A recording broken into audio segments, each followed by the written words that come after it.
Bună, dragilor, și bine ați venit la o nouă citire. Dacă titlul te-a atras, înseamnă că ai aici cu siguranță un mesaj pentru tine. Îți mulțumesc pentru că mă urmărești, îți mulțumesc pentru că mi ești alături. Dacă vrei și tu astfel de citire, te invit oricând cu drag doar pe aplicația de tarot și astrologie Cristina Zurba, disponibilă atât pe iPhone cât și pe Android. Hai să vedem așadar mesaje, ce trebuie să știi. Bun, a început citirea, multă curiozitate, văd aici. La baza pachetului avem 4 de monede, 5 de monede, 6 de monede.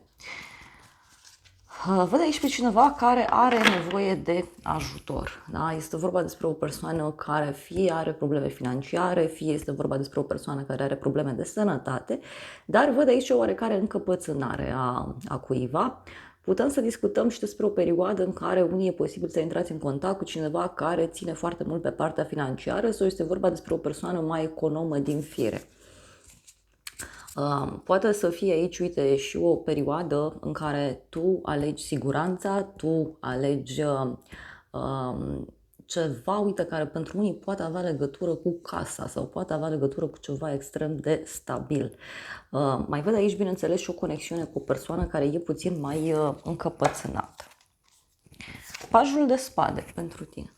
Aici ce văd eu e că ești foarte curios sau curioasă. Poate să fie vorba despre o perioadă în care intri în contact cu tot felul de oameni care fie vorbesc mult, fie sunt oameni care sunt mai curioși din fire.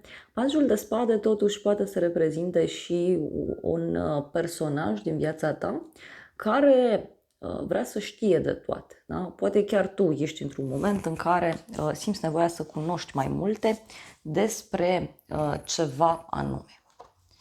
Hai să vedem despre ce este vorba.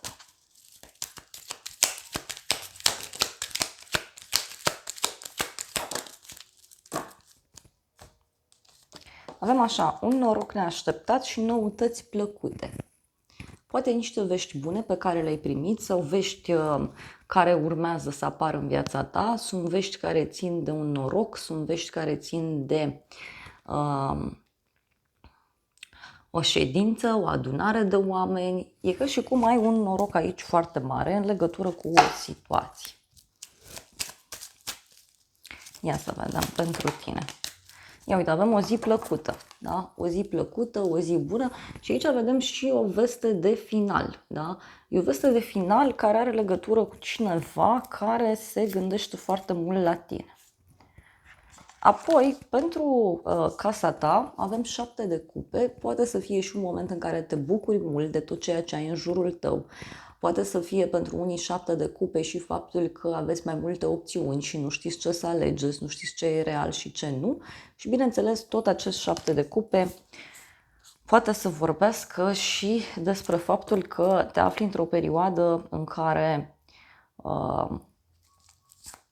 poate simți nevoia să te odihnești mai mult, simți nevoia să visezi cu ochii deschiși. Poate să fie și că îți faci foarte multe așteptări. Casă străină. Pentru unii, nu știu, parcă aveți niște așteptări foarte mari aici. Fie de la o instituție, fie de la o persoană interesantă.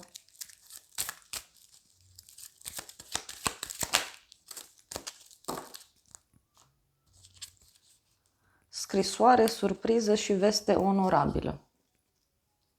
Da? O veste pe care o primești, o veste surpriză.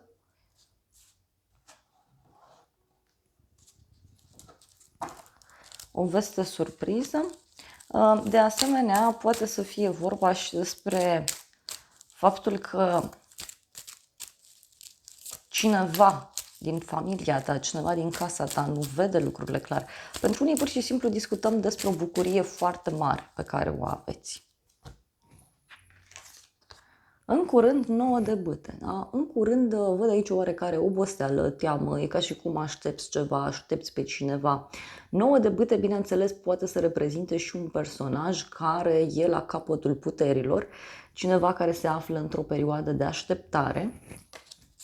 Hai să vedem despre ce e vorba în curând.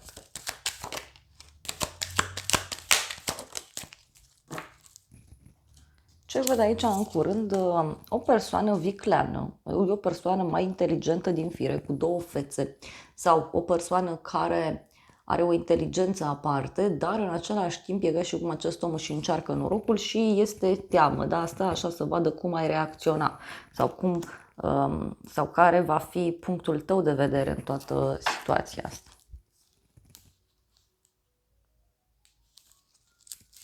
Mai vreau o carte. În curând, uite, avem lacrimi, da? Și ești lăudat, onorat. Deci, e un personaj aici înlăcrimat, da? Care îți poate spune vorbe bune, care te poate ridica, știu eu, în slăvi, îți poate face complimente, doar că persoana asta, nu știu, fie are niște probleme aici la nivel emoțional, fie persoana aceasta are niște probleme în general în viața sa. Uite, e o persoană care riscă foarte mult. În viitor avem 8-ul de bâte, foarte frumos.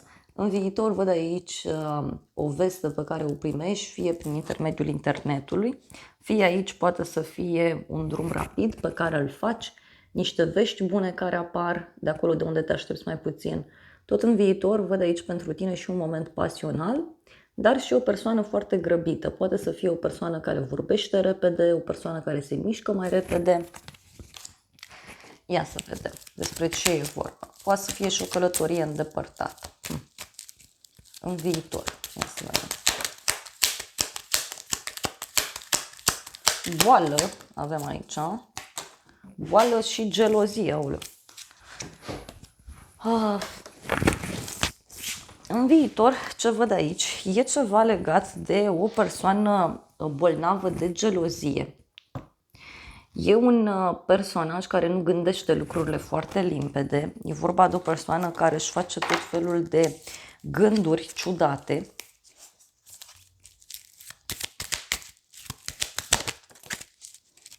Și avem proces și judecată. Deci un personaj care fie te judecă pe tine și spune tot felul de lucruri complicate, fie pentru alții, poate să fie și o veste pe care o primiți pe zona aceasta juridică. E cineva care vrea să te revadă, doar că e o persoană, nu știu, mai geloasă din fire, e o persoană mai răutăcioasă.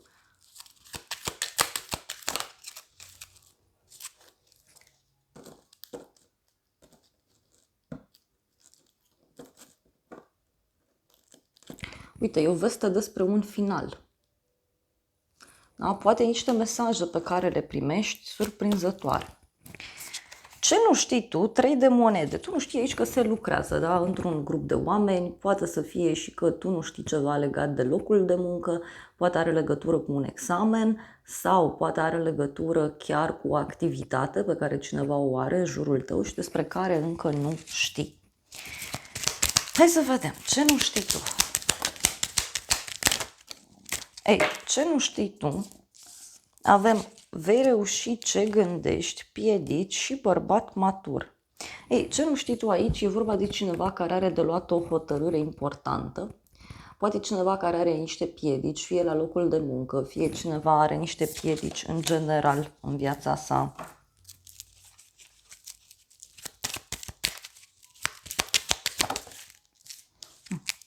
Și avem o pagubă, o pierdere, o veste complicată. Poate e ceva legat de un contract, de o colaborare sau poate are legătură cu o relație importantă. Deci personajul ăsta are niște probleme aici destul de mari. Poate chiar are probleme financiare personajul acesta. Hai să vedem ce nu știi tu. Eu văd aici un grup format din 3 persoane.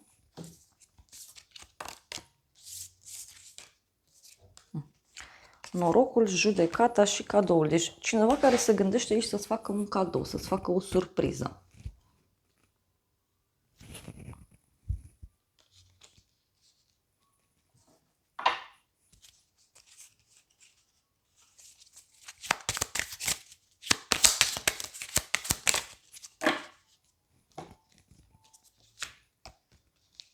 Deci avem o bucurie neașteptată. Uite, cineva aici poate să-ți dea o veste E o veste care, pe de o parte, e cu bucurie, e cu noroc, pe de altă parte e un ghinion aici, da? E ca un dezastru. E ceva ce se întâmplă brusc, aș spune eu. Ia să vedem ce spune acest oracol în situația asta. Ia să vedem. Ce nu știți? Uite, cineva care pleacă să exploreze, cineva care face un drum. Oportunități, schimbare. E cineva care trece prin niște schimbări în viața sa. Poate e cineva care are de făcut un drum undeva sau cineva care vrea să vină către tine.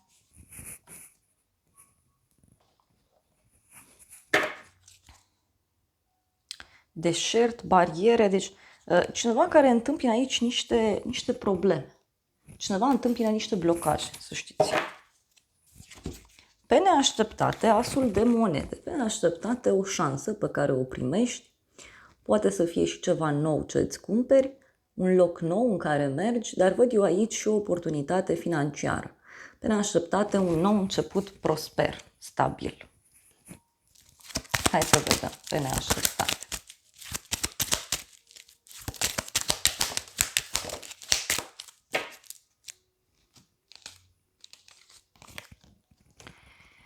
Intrigi între femei și veste rea, da? Pe neașteptate, uite, un conflict aici, legat de bani.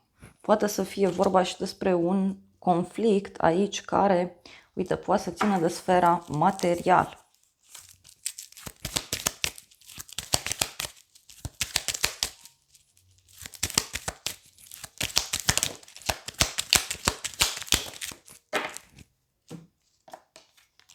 Bucurie de departe și bucurie mare. Deci, poate pe neașteptate e cineva aici care, repet, parcă ar avea de făcut un drum. Sau cineva care pleacă undeva la drum. Dar e vorba de ceva nou.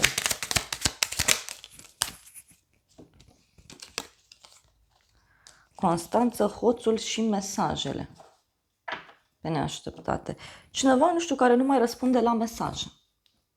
Sau cineva care îți dă aici niște vești destul de complicate. Poate să fie și asta.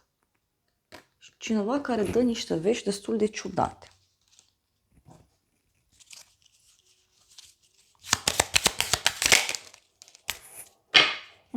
Pe neașteptate avem moarte și boală.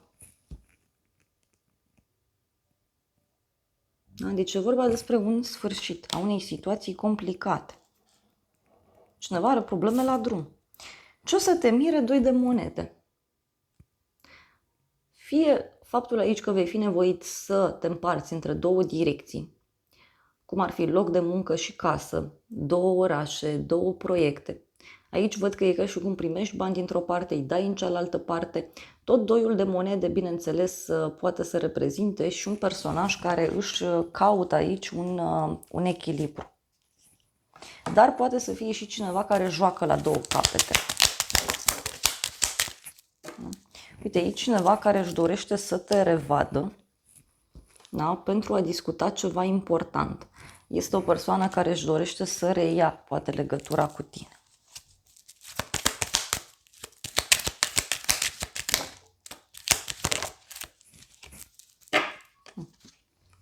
Ce o să te mire aici? E o schimbare legată de o petrecere, o întâlnire.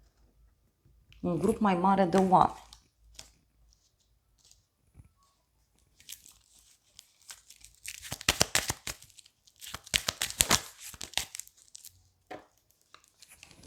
Musafiri.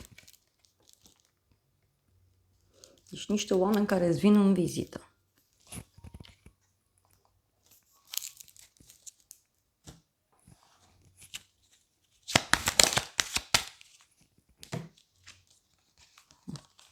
Un prieten. Uite, e un prieten aici care vrea să-ți fie alături. E cineva care ține foarte mult la tine.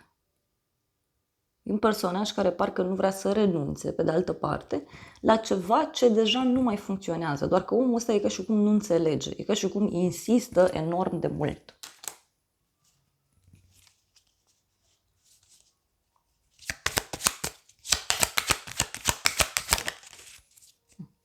dar are legătură cu dragostea. Repet, ce o să te mire e cineva care amână, cineva care jonglează, cineva care joacă la două capete.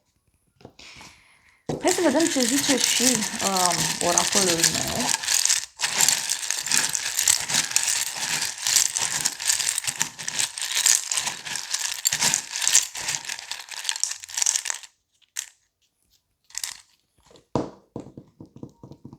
Siguranță, chakra 1,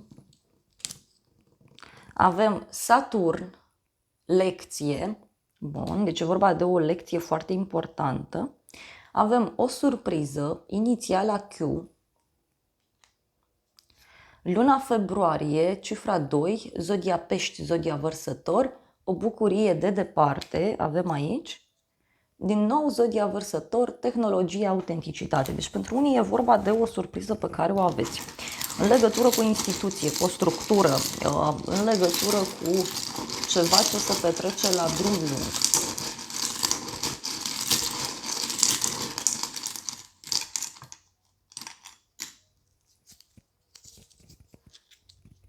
Avem așa, noutate la drum lung, anotimpul de primăvară, o dragoste sinceră ziua de duminică și ultimul mesaj e pe neașteptate o ceartă. E ca și cum aici tu ai zis gata, lucrurile sunt bune, totul e ok și deodată totul se schimbă la 180 de grade, fie în urma unui mesaj, fie în urma unei călătorii sau în urma unei hotărâri pe termen lung pe care cineva o ia. Întrebat despre ce e vorba și avem așa, zodia leu, o petrecere, o amiciție, deci e vorba de un eveniment.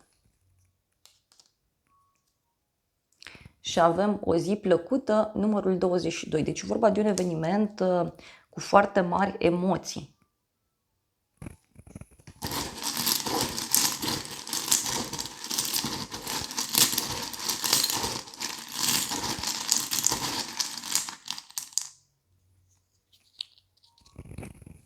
Cifra 7, magic, avem aici. Vei reuși ce gândești, numărul 33. O curiozitate plăcută, zodia săgetător. Deci aici e ca și cum că, nu știu, ca prin magie reușești să rezolvi ceva. Dar ceva la nivel înalt, deci nu-i ceva mic. Mai cer niște mesaje din acest oracol, să vedem ce spune.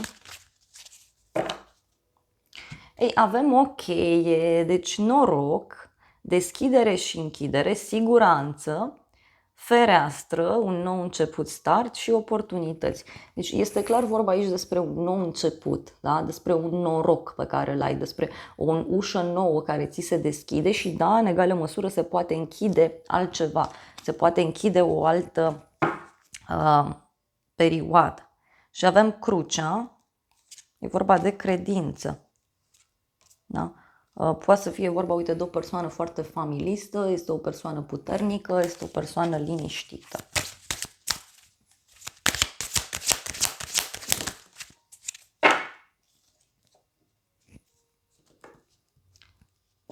Avem sabie, putere, intelect, manifestare. Deci, cineva care e foarte dur în modul său de a se exprima, e o persoană foarte dură, pentru unii poate să însemne și o veste importantă pe care o primiți, dar aici avem stelele, umanitate, divinitate, excelență. Da? Deci e vorba de ceva foarte mare, e ca și cum ești luat dintr-un loc complicat, un loc în care nu ești valorificat suficient și ești dus undeva sus, într-o altă direcție. Uite, e vorba de progres, inovație, muncă. Interesant. Voi lua un ultim mesaj din acest oracol.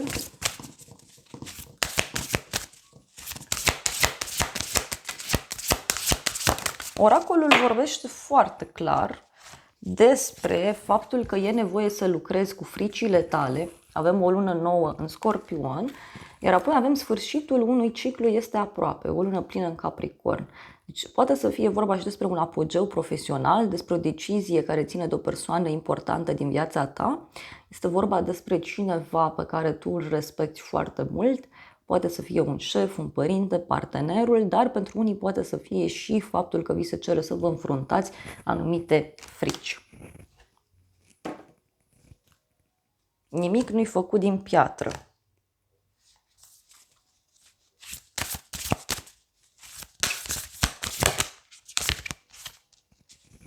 arată lumii cine ești cu adevărat. O lună plină învărsător. Deci poate e un moment în care dai dovadă de autenticitate, de libertate, de inovație. Și mai văd aici, nu lăsa trecutul să te tragă înapoi. Deci e despre a lăsa oarecum și trecutul în urmă. E un noroc aici pe care îl ai, care zic eu că te poate ajuta. Uite, ci că crede în imposibil. Dragilor, acestea au fost previziunile de această dată. Eu vă mulțumesc pentru prezență, vă îmbrățișez cu drag, sper din suflet să vă fie de folos informațiile și să ne revedem cu bine și data viitoare. Eu vă doresc o zi sau o seară cât mai frumoasă.